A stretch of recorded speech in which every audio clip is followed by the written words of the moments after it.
Halo Sobat Visip, selamat datang di podcast Berani Bicara. Hari ini kita bakal bahas topik yang penting banget dan cukup sensitif nih, yaitu pengaruh kebijakan penindakan kekerasan seksual bagi kesehatan mental mahasiswa. Khususnya ini kemarin-kemarin belum lama ini kan terjadi nih ya di Visip Unsur. Nah, topik ini nih nggak akan bisa dianggap remeh karena nggak hanya berdampak kepada korbannya saja, tapi juga berdampak kepada mahasiswa secara luasnya dalam hal kesehatan mental mahasiswa nih teman-teman. Nah, pada obrolan kali ini aku nggak sendirian, aku di sini ditemani oleh Hani. Halo, halo, halo. Oke, selamat datang Hani. Halo, makasih banyak Afi. Apa kabar nih semester 5? Kabar baik. Alhamdulillah. Kamu sendiri gimana? Alhamdulillah, Masya Allah sekali ya. Tugasnya sudah mulai bertumbuhan gitu, sudah mulai banyak. Dan mari kita nikmati semester 5 ini ya. Mudah-mudahan dilancarkan sampai akhir. Oke, kita langsung membahas kekerasan seksual aja nih ya. Nah, kekerasan seksual di kampus ini kan sering banget kita anggap sebagai isu yang tabu gitu ya teman-teman. Padahal datanya tuh banyak banget, udah banyak banget kasus-kasus kekerasan seksual yang terjadi di kampus atau perguruan tinggi. Apakah divisi unsur ini tuh ada kebijakan yang kuat untuk mengatur hal tersebut? Nah, kalau misal ada, aku pengen tahu nih, sejauh mana kebijakan itu berdampak terhadap kesehatan mental mahasiswa. Oke, sebelum aku menjawab mengenai kebijakan yang ada di Fisip Unsur, aku akan memaparkan sedikit mengenai data-data yang ada berkaitan dengan kekerasan seksual ya. Yang pertama, aku akan mengutip data dari Kementerian P3A yang per Agustus tahun 2025 ini tercatat udah ada 17.338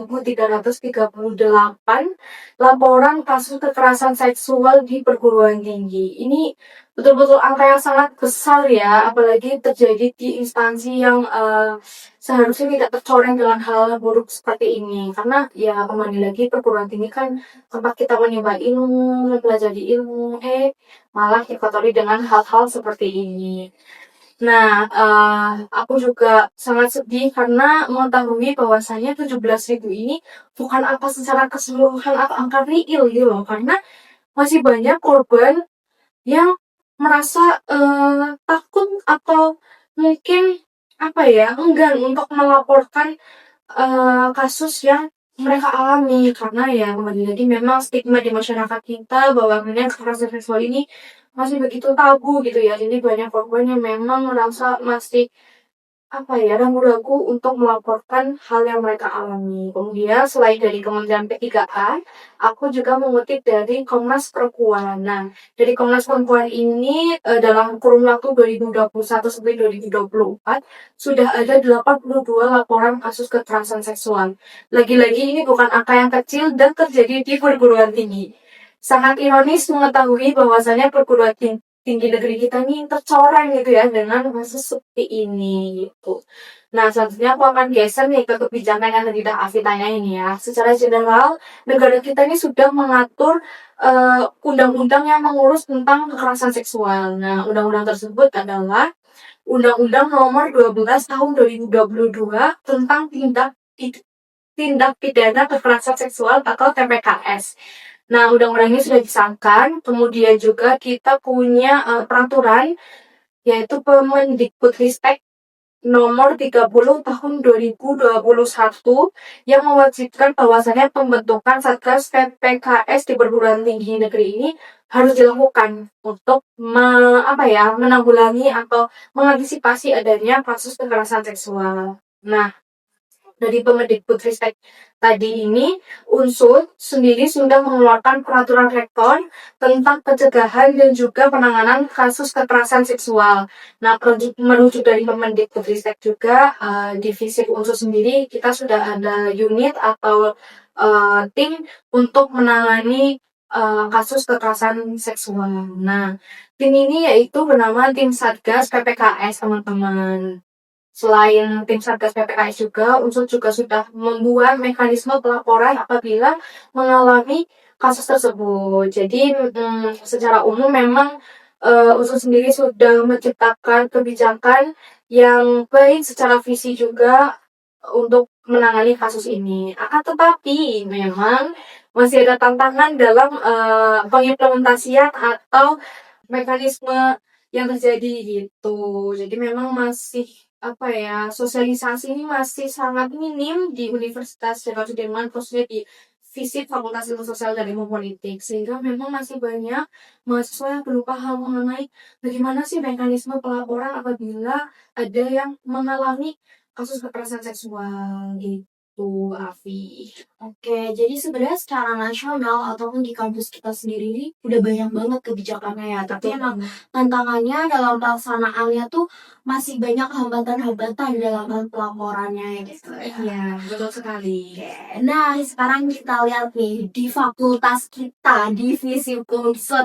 Menurut laporan, ulama ini kan ada kekerasan seksual ya, yang katanya dilakukan oleh salah seorang guru besar. Nah itu juga sedang ditindak. Nah itu gimana sih sebenarnya?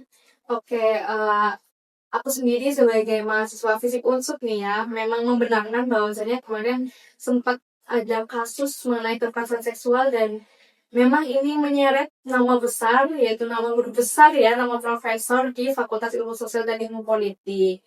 Nah, dalam kasus ini, Unsur sedang menyelesaikan pemeriksaan atas dugaan kekerasan seksual yang dilakukan oleh guru besar tadi. Kemudian dekan fisik yaitu Pak Samad, dosen kita semua ya teman-teman, sudah menyatakan bahwasanya dosen pelaku tersebut sudah terbukti melakukan kekerasan seksual dan akan segera diproses dengan menggunakan UU TPKS tadi. Nah, hasilnya tim pemeriksa yang dibentuk khusus ini telah mengajukan rekomendasi sanksi baik secara akademik dan non-akademik kepada Kemdikti Saipek gitu. Nah, kemudian ini juga ada statement dari Wakil Rektor Universitas Jenderal Sudirman, yakni bidang keuangan dan umum atau kepegawaian unsur, bahwasanya proses penanganannya ini sudah dilakukan sesuai dengan prosedur, dengan menjunjung atas praduga tak bersalah, kemudian menjaga integritas korban, jadi korban betul-betul sangat aman, dijaga betul sangat aman, tidak boleh informasi pribadi mengenai korban itu tersebar. Kemudian juga mengedepankan objektivitas dan profesionalisme. Dan bukan hanya itu aja, dari Universitas Jenderal Sudirman sendiri sudah menyarankan bahwasannya akan ada pendampingan akademik bagi pelapor dan juga penguatan kebijakan pencegahan di kampus. Oke, jadi sebenarnya dari kampus kita ini udah ada upaya nyata gitu untuk menangani kasus tersebut. Betul. Nah, aku pengen tahu juga nih, kira-kira efeknya terhadap kesehatan mahasiswa, kesehatan mental mahasiswa secara lebih luas tuh ada nggak sih? Gimana nih menurut kamu? Yang menurut aku sendiri ya sebagai mahasiswa dan mahasiswi, maaf maksudnya menurut aku sendiri sebagai mahasiswi gitu ya, tentunya kekerasan seksual ini sangat amat berdampak dengan kesehatan mental atau mental health gitu ya. Nah, kasus kekerasan seksual ini yang aku tahu memang tentunya akan menyebabkan kecemasan, kemudian memicu trauma juga, dan juga bahkan depresi bagi korban yang mengalami. Dikutip dari Yayasan Pulih, menyebutkan bahwasanya dampak terburuk yang bisa disebabkan dari adanya kekerasan seksual adalah keinginan untuk bunuh diri. Tentunya ini sangat amat apa ya, hal yang serius gitu ya. Kita nggak bisa meremehkan adanya kekerasan seksual ini karena dampak yang ditimbulkan juga tidak main-main gitu loh teman-teman.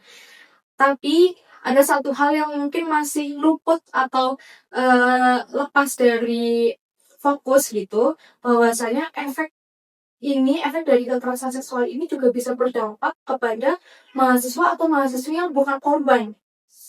Ya kan? Karena apabila kekerasan seksual tersebut terjadi di lingkungan kampus, tentunya akan banyak mahasiswa dan mahasiswi lain yang merasa cemas akan dirinya sendiri dan merasa ruang gerak mereka ini lebih dibatasi gitu karena takut atau mungkin khawatir gitu ya akan mengalami hal yang sama dengan korban.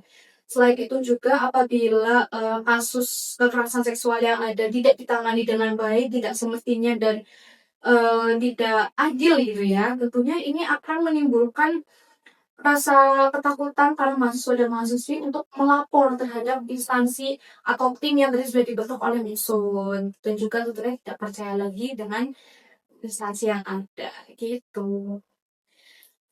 Nah, selain itu juga pendampingan akademik seperti yang tadi disarankan oleh Unsur itu juga sangat penting ya teman-teman dan Afi juga, karena dengan adanya pendampingan akademik tersebut pelapor ini menjadi lebih tidak terbebani dan bisa melanjutkan studinya dengan seperti biasa gitu loh, tidak terimpact, tidak terdampak terlalu berubah gitu ya dengan adanya hal tersebut gitu. Oke, jadi setelah kita telusuri efeknya tuh bukan hanya langsung kepada korban ya, tapi ada efek psikologis kolektif di lingkungan kampus. Dan kebijakan yang berpihak dan adanya pendampingan secara holistik itu emang sangat-sangat diperlukan gitu agar kampus tuh bisa jadi ruang yang aman dan juga mendukung mental mahasiswanya. Betul banget. Nah, selanjutnya nih, menurut kamu sejauh mana sih kebijakan kayak Permendikbudristek yang nomor 30 tahun 2021 itu berjalan ataupun mungkin pelaksanaan Satgas yang udah mulai berfungsi apakah sudah efektif atau belum? Oke, secara umum sih pembentukan Satgas ini sebetulnya sudah menjadi langkah yang cukup penting ya dan juga sangat amat baik. Namun memang tadi seperti yang sudah aku sebutkan juga ya sebelumnya bahwasanya kita masih mengalami beberapa tantangan-tantangan seperti kurang pemahamannya SOP dan juga memang sosialisasi yang cukup rendah ya atau minim gitu. Jadi sosialisasi ini memang masih belum tersampaikan secara menyeluruh terhadap sivitas akademika, dan selain itu juga masih ada tantangan bahwasannya korbannya ragu untuk melaporkan eh, hal yang mereka alami karena takut identitasnya terungkap. Nah, jadi kebijakannya sendiri memang sudah ada, tetapi hambatan-hambatan atau tantangan-tantangannya tadi dalam pelaksanaannya memang masih perlu untuk ditingkatkan dan diperbaiki lagi agar tentunya programnya dimiliki dan juga unit yang ada bisa lebih optimal lagi dalam bekerja. Hal ini bisa dilakukan dengan sosialisasi yang diperluas, kemudian juga ada pendampingan secara psikologis ya bagi para korban agar mereka ini yakin bahwasanya apa yang telah mereka lakukan ini tidak akan berdampak buruk terhadap mereka dan juga mereka bisa pulih dengan lebih baik gitu. Selain itu juga transparansi penanganan kasus tersebut sangat akan penting karena dengan transparansi tersebut eh, kita akan lebih yakin sebagai mahasiswa dan mahasiswi bahwasanya instansi kita unsur sendiri betul-betul menindak dengan sangat amat baik gitu. Tambahannya advokasi dari mahasiswa juga amat sangat penting ya Afi ya dan teman-teman semua. Mahasiswa juga harus berani untuk bersuara. Nah, unit kegiatan mahasiswa atau UKM, kemudian ada badan eksekutif mahasiswa atau BEM, dan juga organisasi-organisasi lain seperti himpunan mahasiswa ini juga bisa menjadi jembatan antara mahasiswa dan juga pihak kampus agar penerapan kebijakan yang sudah ada ini dapat lebih baik lagi perjalannya, kemudian kebijakan yang ada juga bisa berpihak lebih lagi ke korban. Kebijakan itu tidak hanya formalitas, tapi juga diimplementasikan dengan penuh dukungan psikologis, ruang aman dan transparansi, serta kejelasan terkait keputusan dan proses yang telah dilalui.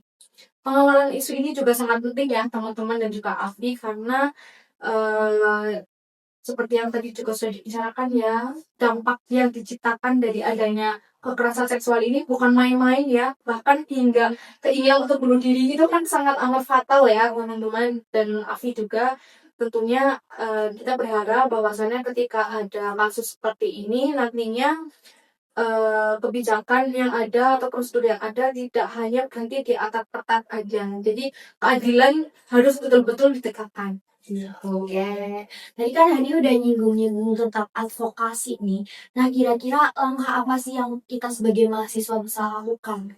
Oke, beberapa langkah yang bisa mahasiswa dan mahasiswi lakukan nih ya mengenai advokasi ini, yang pertama kita bisa mengikut serta menyebarkan informasi secara resmi mengenai mekanisme pelaporan. Karena ya seperti yang kita tahu tadi yang sudah disampaikan juga bahwasanya masih banyak mahasiswa dan mahasiswi yang masih bingung dan belum paham mengenai mekanisme pelaporan ke Satgas PPKS ini tadi. Nah, kita tentunya sebagai generasi Z ya teman-teman pasti main media sosial, kita bisa menyebarkan informasi tersebut melalui platform media sosial seperti story Instagram, postingan juga, dan semacamnya lah ya. Kemudian kita sebagai teman, mungkin apabila kita punya teman yang mengalami hal tersebut, tentunya memberikan dukungan kepada teman kita yang menjadi korban dengan penuh empati tanpa menghakimi sama sekali. Jadi karena memang korban kekerasan seksual ini apa ya, rentan gitu ya teman-teman. Jadi sebisa mungkin kita perbesar empati, tidak ada penghakiman atau judging gitu. Kemudian yang terakhir juga mendorong kampus untuk membuat forum dialog yang terbuka untuk mendiskusikan secara santai mengenai PPKS dan juga mental health. Tujuannya adalah biar mahasiswa-mahasiswi ini bisa lebih paham lagi mengenai hal-hal yang berkaitan dengan kekerasan seksual, baik tanda-tanda kekerasan seksual ataupun prosedur pelaporannya, dan juga mental health yang akan ditimbulkan. Nah, hal ini bisa disampaikan secara santai agar ya kita sebagai generasi citizen pasti juga bisa lebih menerima atau menangkap materi yang ada gitu. Oke, udah banyak banget nih yang tadi Hani jelasin terkait dengan gimana sih pengaruh dari kebijakan penanganan kekerasan seksual bagi kesehatan mental mahasiswa ini. Nah, Sobat Visip, kita udah sampai di ujung obrolan kita hari ini. Itu tadi obrolan kita soal pengaruh kebijakan penindakan kekerasan seksual terhadap kesehatan mental mahasiswa.